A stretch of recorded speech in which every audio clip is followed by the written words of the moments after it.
जय हिंद दोस्तों, मैं सत्यम मौर्य आप सभी का स्वागत करता हूं आपके अपने यूट्यूब चैनल एसटीएम क्लासेस में। तो फ्रेंड्स, यहां हम बात करने वाले हैं 7 मार्च का करंट अफेयर। ओके, तो फ्रेंड्स, आज के करंट अफेयर का जो पीडीएफ होगा आपको टेलीग्राम चैनल पर मिल जाएगा और क्विज का लिंक जो है मैं डिस्क्रिप्शन बॉक्स में और टेलीग्राम चैनल पर भी प्रोवाइड कर दूंगा। तो चलिएगा बिना देरी किए स्टार्ट करते हैं। तो आज का जो पहला क्वेश्चन है वो है 34वीं फेडरेशन कप वॉलीबॉल चैंपियनशिप कहाँ आयोजित कराई गई। ऑप्शन है जोधपुर, भुवनेश्वर, पटना, इनमें से कोई नहीं। बताइएगा 34वीं फेडरेशन कप वॉलीबॉल चैंपियनशिप कहाँ आयोजित कराई गई। तो इसका जो करेक्ट आंसर बनता है वो है भुवनेश्वर। ओके, तो भुवनेश्वर में 34वीं फेडरेशन कप वॉलीबॉल चैंपियनशिप कराया गया है। चलिए इसके बारे में देख लेते हैं। तो 34वीं federation cup volleyball championship Odisha के भुवनेश्वर में आयोजित कराई गई। फेडरेशन कप वॉलीबॉल चैंपियनशिप में पुरुष वर्ग में सर्विसेज ने और महिला वर्ग में केरल की टीम ने यह चैंपियनशिप जीती।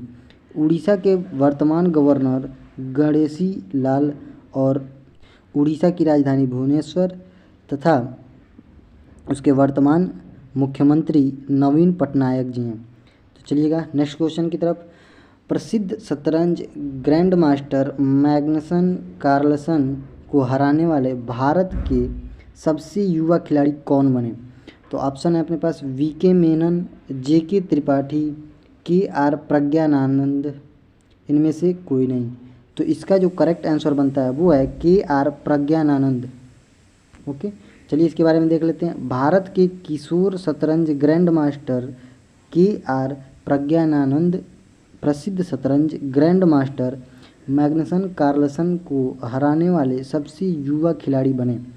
16 वर्षीय प्राग ने ऑनलाइन रैपिड शतरंज टूर्नामेंट एयर थिंग्स मास्टर्स के 8वें दौर में काले मोहरों के साथ 39 चालों में यह उपलब्धि हासिल की। प्राग विश्वनाथन आनंद और पेंटाला हरिकृष्णा के अलावा मैग्नसन कार्लसन के खिलाफ जीतने वाले तीसरे भारतीय ग्रैंड मास्टर भी हैं। ठीक है, तो चलिएगा तीसरे क्वेश्चन की तरफ चलते हैं। तो तीसरा क्वेश्चन है यशराज फिल्म्स के नए सीईओ कौन बने। यशराज फिल्म के नए सीईओ कौन बने। ऑप्शन है अक्षय विधानी, हरीश चेन्नई, विजय सेनवाल, इनमें से कोई नहीं। तो बताइएगा यशराज फिल्म के नए सीईओ कौन बने। तो इसका करेक्ट आंसर है अक्षय विधानी, यानी कि अक्षय विधानी जी यशराज फिल्म के नए सीईओ बने। देखिए इसके बारे में। फिल्म निर्माण और वितरण कंपनी यशराज फिल्म्स ने अक्षय विधानी को मुख्य कार्यकारी अधिकारी के पद पर नियुक्त किया। विधानी YRF स्टूडियो में वरिष्ठ उपाध्यक्ष, वित्त और व्यापार मामलों और संचालन के प्रमुख के रूप में कार्यरत थे। यशराज फिल्म्स भारत के सबसे बड़े फिल्म प्रोडक्शन हाउसेज में से एक है, जिसमें MD और चेयरमैन आदित्य चोपड़ा हैं, जिन्होंने इसकी स्थापना 1970 में की थी। यानी कि यशराज फिल्म्स की स्थापना 1970 में की गई थी। ओके, तो चलिएगा नेक्स्ट क्वेश्चन देखते हैं। तो ये नदियों में night navigation mobile app launch करने वाला पहला राज्य कौन सा बना। कि नदियों में night navigation mobile app launch करने वाला पहला राज्य कौन सा बना। ऑप्शन है बिहार, पंजाब, असम, इसमें से कोई नहीं। तो बताइएगा। तो इसका जो करेक्ट आंसर बनता है, यानी कि 4th नंबर का जो करेक्ट आंसर है वो है असम, यानी कि असम ने इस ऐप को लॉन्च किया है।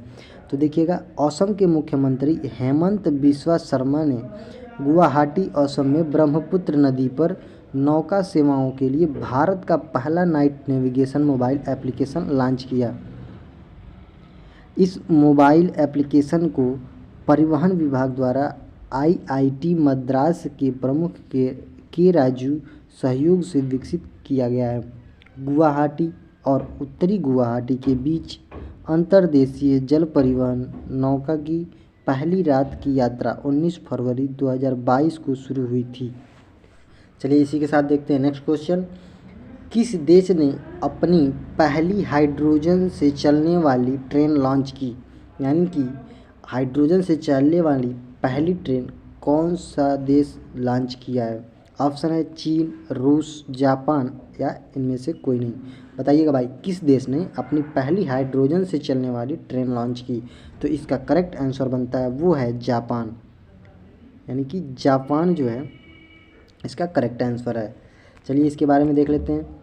जापान देश ने अपनी पहली हाइड्रोजन से चलने वाली ट्रेन लॉन्च की। जापान अपने देश को 2050 तक कार्बन न्यूट्रल बनाने के लक्ष्य यह मद्देनज़र देश में ट्रेनों को हाइड्रोजन फ्यूल से चलाने की तैयारी में लगा है। इसे ईस्ट जापान रेल कंपनी ने टोयोटा मोटर और हिताची के साथ मिलकर विकसित किया है, जिसकी कमर्शियल सर्विस साल 2030 में शुरू होगी। हाई बारी ट्रेन की लागत लगभग $35 मिलियन है और यह एक बार हाइड्रोजन भरने के बाद 140 किलोमीटर तक 100 किलोमीटर प्रति घंटा की टॉप स्पीड से यात्रा कर सकती है। चलिए नेक्स्ट क्वेश्चन देखते हैं। वी आर विनीता ने किस खेल से संन्यास लेने की घोषणा की? ऑप्शन है हॉकी, वॉलीबॉल, क्रिकेट, इनमें से कोई नहीं। तो वी आर विनीता ने किस खेल से संन्यास लेने की घोषणा की है? तो इसका जो करेक्ट आंसर बनता है वो है क्रिकेट। यानी कि वी आर विनीता क्रिकेट से संन्यास लेने की घोषणा की है। चलिएगा अब इसके बारे में कुछ महत्वपूर्ण देखते हैं। भारतीय टीम के बल्लेबाज खिलाड़ी वी आर विनीता ने 31 साल की उम्र में क्रिकेट के सभी प्रारूपों से संन्यास लेने की घोषणा की। वी आर विनीता ने जनवरी 2014 में श्रीलंका के खिलाफ वनडे मैच में राष्ट्रीय टीम के लिए डेब्यू किया था। विनीता ने ट्विटर के माध्यम से संन्यास लेने की घोषणा की। चलिए नेक्स्ट क्वेश्चन देखते हैं।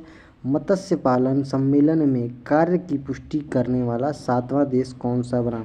यानी कि मत्स्य पालन सम्मेलन में कार्य की पुष्टि करने वाला 7वां देश कौन सा बना? ऑप्शन है जोधपुर, केन्या, श्रीलंका, इनमें से कोई नहीं। तो इसका जो करेक्ट आंसर बनता है वो है केन्या। चलिए इसके बारे में इम्पोर्टेंट देखते हैं। तो केन्या मत्स्य पालन सम्मेलन में कार्य की पुष्टि करने वाला 7वां देश बना। मत्स्य पालन, जिसे ब्लू रेवोल्यूशन यानी नीली क्रांति के नाम से भी जाना जाता है, इसके अंतर्गत सरकार द्वारा मत्स्य पालन क्षेत्र में नीली क्रांति को लाने के लिए कई पहल शुरू की गई, ताकि एक अस्थायी और जिम्मेदार तरीके से मत्स्य पालन क्षेत्र की क्षमता का दोहन किया जा सके। बात करें केन्या की राजधानी की तो वो है नैरोबी, ठीक है, और वहाँ पे जो मुद्रा चलता है वो है केन्यान शिलिंग, ओके। और केन्या के वर्तमान प्रेसिडेंट उहुरु केन्यात्ता, सही है। चलिए आगे बढ़ते हैं। अंतर्राष्ट्रीय ऋण एजेंसी का उपाध्यक्ष किसे नियुक्त किया गया? यानी कि अंतर्राष्ट्रीय ऋण एजेंसी का उपाध्यक्ष किसे नियुक्त किया गया? ऑप्शन है मियारल्वी सिल्वोक, जुनैद कमाल अहमद, विरफुल सेन ओली, इनमें से कोई नहीं। बताइएगा भाई, अंतर्राष्ट्रीय ऋण एजेंसी का उपाध्यक्ष किसे नियुक्त किया गया? तो इसका करेक्ट आंसर है जुनैद कमाल अहमद, यानी कि जुनैद कमाल अहमद। चलिए इसके बारे में इम्पोर्टेंट देखते हैं। विश्व बैंक के भारत निदेशक जुनैद कमाल अहमद को अंतर्राष्ट्रीय ऋण एजेंसी का उपाध्यक्ष नियुक्त किया गया है। वह बहुपक्षीय निवेश गारंटी एजेंसी का अब नेतृत्व करेंगे। राष्ट्रीय ऋण एजेंसी का उपाध्यक्ष का पद भार संभालने वाले पहले व्यक्ति फैसल चौधरी थे, जो कि पहले बांग्लादेशी मूल के व्यक्ति थे। तो चलिए बात करें अगर वर्ल्ड बैंक का मुख्यालय का, तो वो कहाँ स्थित है? वो है वाशिंगटन डीसी में, और उसके वर्तमान प्रेसिडेंट हैं डेविड मालपास, ओके। और वर्ल्ड बैंक की स्थापना 1944 में की गई थी, ठीक है। चलिए नेक्स्ट क्वेश्चन है। अंतर्राष्ट्रीय रबड़ अध्ययन समूह के नए अध्यक्ष कौन बने? अंतर्राष्ट्रीय रबड़ अध्ययन समूह के नए अध्यक्ष कौन बने? ऑप्शन है अपने मान वीके ओली, एसके देसाई, केएन राघवन, इनमें से कोई नहीं। बताइएगा भाई इसका करेक्ट आंसर क्या है? तो इसका जो करेक्ट आंसर है केएन राघवन, केएन राघवन। चलिए इसके बारे में इम्पोर्टेंट देखते हैं। तो भारतीय रबड़ बोर्ड के कार्यकारी निर्देशक केएन राघवन को अंतर्राष्ट्रीय रबड़ अध्ययन समूह के नए अध्यक्ष के रूप में नियुक्त किया गया। वह अंतर्राष्ट्रीय रबड़ अध्ययन समूह के अगले 2 वर्षों के अध्यक्ष पद पर कार्यरत रहेंगे। अंतर्राष्ट्रीय रबड़ अध्ययन समूह के सदस्य देश कैमरून, कोटे डी आइवर, यूरोपीय संघ, इंडिया, नाइजीरिया, रूस, सिंगापुर, श्रीलंका है। बात करें अंतर्राष्ट्रीय रबड़ अध्ययन समूह के महासचिव कौन हैं, तो वो हैं साल्वाटोर पिनिजोटो, और इस समूह का गठन 1944 में किया गया था। और अंतर्राष्ट्रीय रबड़ अध्ययन संघ का मुख्यालय कहाँ स्थित है, तो वो है सिंगापुर में। ठीक है, चलिए नेक्स्ट और लास्ट क्वेश्चन। दुनिया की शीर्ष सेमीकंडक्टर कंपनी कौन सी बनी? दुनिया की शीर्ष सेमीकंडक्टर कंपनी कौन सी बनी? ऑप्शन है सैमसंग, इंटेल, लेनोवो, वीवो। बताइएगा दुनिया की शीर्ष सेमीकंडक्टर कंपनी कौन सी बनी है? तो इसका करेक्ट आंसर बनता है सैमसंग। इम्पोर्टेंट देखते हैं इसके बारे में।